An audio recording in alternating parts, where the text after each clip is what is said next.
Cerita kali ini tentang berita kesaksian WNI korban kekerasan seks di pusat judi online Kamboja. Selamat menikmati.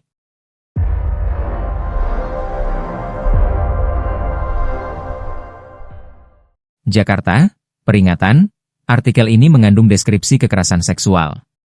Ita, bukan nama sebenarnya, mengisahkan pengalaman pahit yang dialami selama bekerja di pusat judi daring di Kamboja sekitar Desember 2023 hingga Agustus 2024.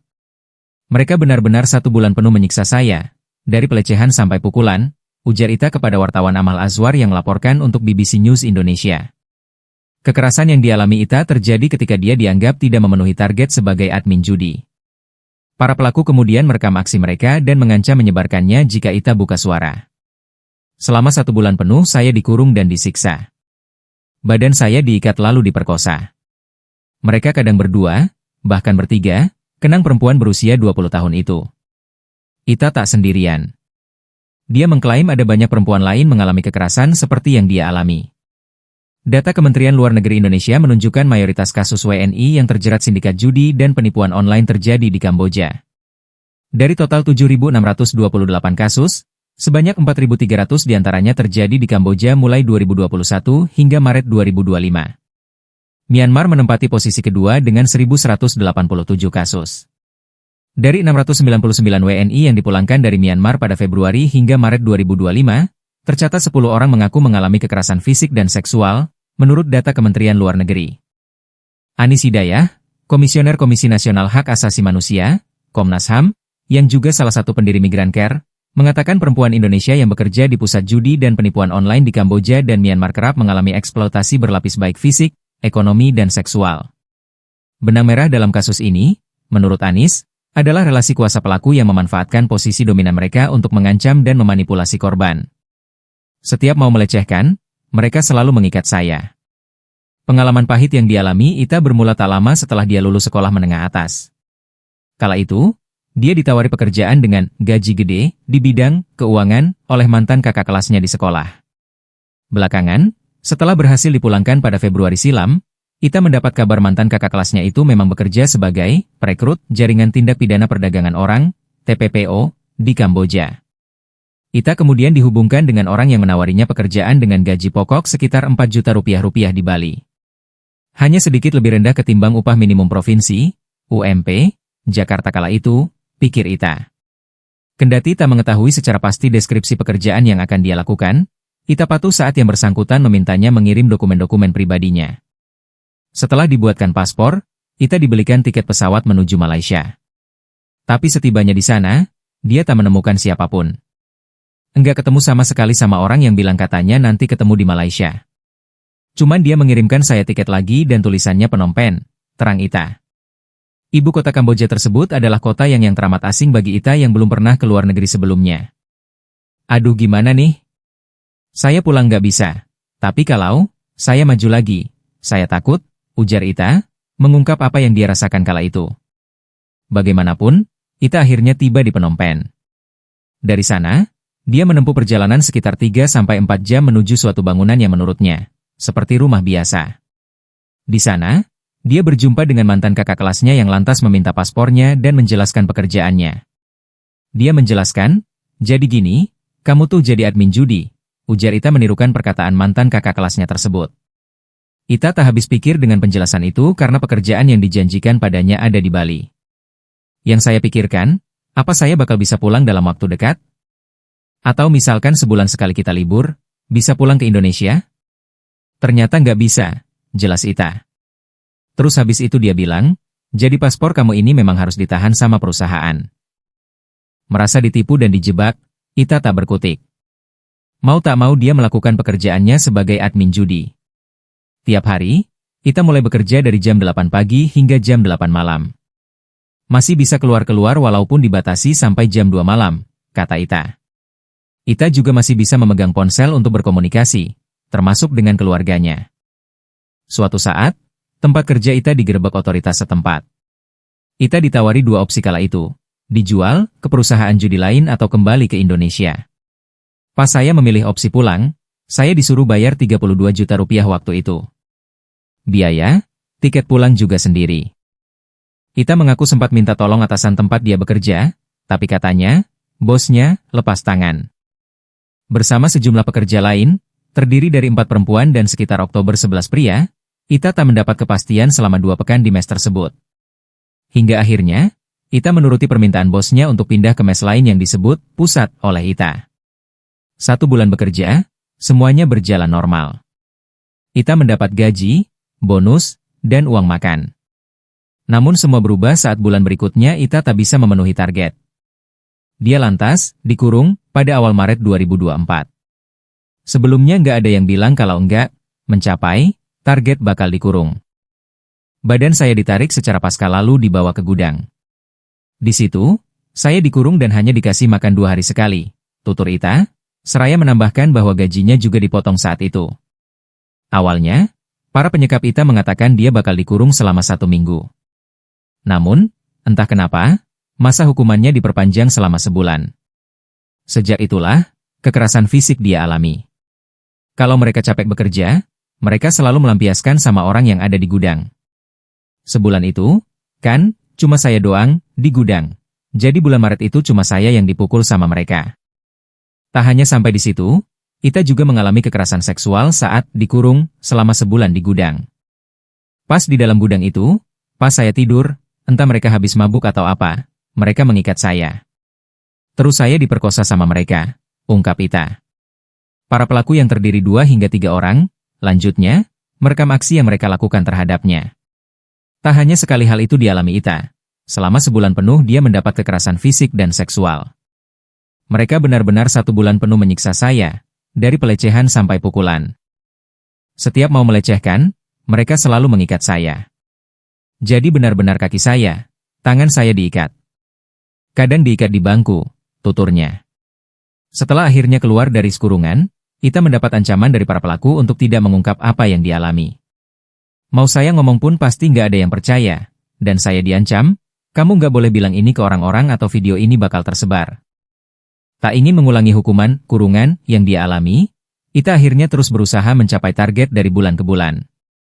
Tapi tiap kali Ita melakukan kesalahan misalnya, salah memasukkan deposit member, tamparan keras selalu dia alami.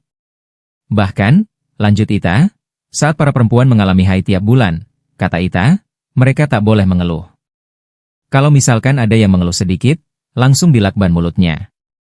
Di tempat ini, Ita bekerja mulai jam 12 siang hingga jam 12 malam.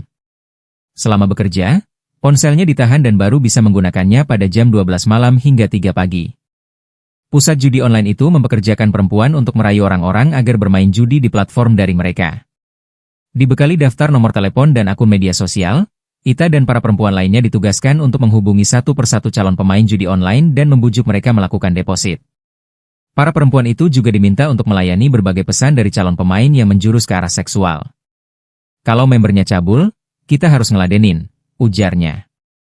Akun-akun media sosial seperti di X, sebelumnya Twitter, yang mereka gunakan untuk mempromosikan judi online, juga mengandung konten dewasa untuk menarik perhatian calon pemain. Pernah ada korban yang akhirnya mengunggah videonya sendiri melakukan masturbasi. Ini dia lakukan karena belum juga memenuhi target padahal tenggat waktu sudah dekat, tutur Ita. Menurut Ita, korban-korban perempuan secara putus asa melakukan hal seperti ini demi menghindari penyiksaan seperti yang dia alami. Kalaupun mengadu juga percuma. Hal senada diungkapkan Nisa, bukan nama sebenarnya, yang juga bekerja di pusat penipuan online di Kamboja. Para perempuan yang bekerja di pusat penipuan online, kata Nisa, melakukan berbagai upaya demi keselamatan mereka, namun tak pernah ada jaminan mereka dilindungi. Ada korban yang sudah bersedia tidur dengan atasannya. Dia mau karena dijanjikan tidak akan dijual ke tempat lain. Tapi ternyata ujung-ujungnya dia dijual juga, ujar Nisa. Nisa mengaku nyaris mengalami kekerasan seksual yang dilakukan sesama pekerja dari Indonesia. Untungnya ada teman saya yang menolong. Orang itu tidak lama dipindahkan ke tempat lain, kenang Nisa. Menurut Nisa, banyak korban perempuan tidak berani melapor kekerasan yang dialami karena pelakunya masih sesama orang Indonesia dan sebagian besar sudah menjadi atasan di pusat-pusat judi dan penipuan itu. Kalaupun mengadu juga percuma, karena sesama orang Indonesia yang senasib pun juga takut dan akhirnya masing-masing jadi memikirkan diri sendiri, ujarnya. Keberadaan Nisa, 35 tahun, di Kamboja tak lepas dari iming-iming teman lamanya via pesan di Facebook pada 2023 silam. Dia cerita mendapat kerja di luar negeri dan punya jatah untuk 5 orang. 2 sudah terisi untuk karyawan laki-laki, tapi dia butuh 3 orang lagi dan itu harus perempuan, kenang Nisa. Nisa yang kala itu bekerja di kafe baru saja bercerai dari suaminya. Perceraian itu membuatnya kehilangan arah. Sudah habis-habisan keluar segalanya di persidangan, tetapi saya kehilangan anak asuh saya. Pekerjaan saya yang pulang malam menjadi salah satu alasannya. Setelah bercerai, Nisa mengaku kerap dihalang-halangi mantan suaminya saat hendak bertemu dengan anaknya. Perceraian dan iming-iming dari kawan lama itu membuat Nisa memutuskan menerima tawaran pekerjaan itu. Dia akhirnya berangkat pada Februari 2023. Dalam perjalanan yang berliku melalui Jakarta, Bali, dan Ho Chi Minh, paspor Nisa dan rombongannya diambil para perekrutnya. Setibanya di Kamboja, ia mulai merasakan kejanggalan saat melihat gedung kantor yang menyerupai penjara dengan tembok tinggi, kawat, dan penjaga bersenjata kejut listrik. Setelah dipaksa menandatangani kontrak kerja 1 tahun dengan denda besar jika melanggar, Nisa dan rekan-rekannya akhirnya menyadari bahwa mereka ditipu. Ponsel mereka disita dan mereka dihadapkan pada naskah penipuan yang harus mereka hafalkan. Sebuah insiden pemukulan brutal terhadap rekan yang berontak membuat semua orang ketakutan dan tidak berani mengeluh. Modus penipuan yang dilakukan Nisa dan kawan-kawannya adalah berpura-pura menjadi customer service sebuah perusahaan telekomunikasi. Setiap pekerja diberikan daftar nomor telepon acak dan mereka harus memperdaya korban seolah-olah mereka punya hutang besar. Karena saya tidak punya aksen, saya termasuk yang cepat untuk diberi tugas, tuturnya. Rekan-rekan Nisa yang berasal dari daerah masih punya logat kental dan mendapat siksaan ketika mereka dianggap gagal menipu. Saya akhirnya mengajari mereka untuk berbicara di telepon, ujar Nisa yang sempat berprofesi sebagai penyanyi bar sehingga dia dinilai mahir memainkan suaranya. Komisioner Komisi Nasional Hak Asasi Manusia, Komnas HAM, Anis Hidayah, mengatakan perempuan Indonesia yang bekerja di pusat judi dan penipuan online di Kamboja dan Myanmar mengalami eksploitasi berlapis. Tujuan TPPO itu salah satunya adalah eksploitasi korban. Eksploitasi di sini antara lain di fisik dan ekonomi. Bagi perempuan, eksploitasinya juga berupa seksual, ujar Anis. Anis, yang juga salah satu pendiri Migrancare, menyebutkan bahwa benang merah dalam kasus ini adalah adanya relasi kuasa, dengan pelaku memanfaatkan posisi dominan mereka untuk mengancam dan memanipulasi korban. Para pelaku, kata Anis, memanfaatkan posisi dominan mereka untuk mengancam atau memanipulasi korban. Dengan eksploitasi berlapis yang dialami para perempuan ini, menurut Anis, penderitaan yang mereka alami juga jauh lebih kompleks, termasuk eksploitasi seksual. Meskipun secara persentase korban TPPO didominasi laki-laki, Anis Hidayah menegaskan bahwa ketika korbannya adalah perempuan, penderitaan yang dialami jauh lebih kompleks, termasuk eksploitasi seksual. Ada beberapa faktor yang membuat perempuan rentan menjadi korban. Stereotip gender. Anis bilang perempuan masih sering dianggap sebagai kelompok yang lemah, mudah ditipu, atau dirayu. Itu stereotip yang dibangun selama ini, sehingga perspektif yang tidak adil gender itulah yang memosisikan kemudian perempuan rentan, jelas Anis. Perlindungan hukum belum optimal. Anis menyebut Undang-Undang Tindak Pidana Kekerasan Seksual, UU TPKS, di Indonesia baru disahkan pada tahun 2022.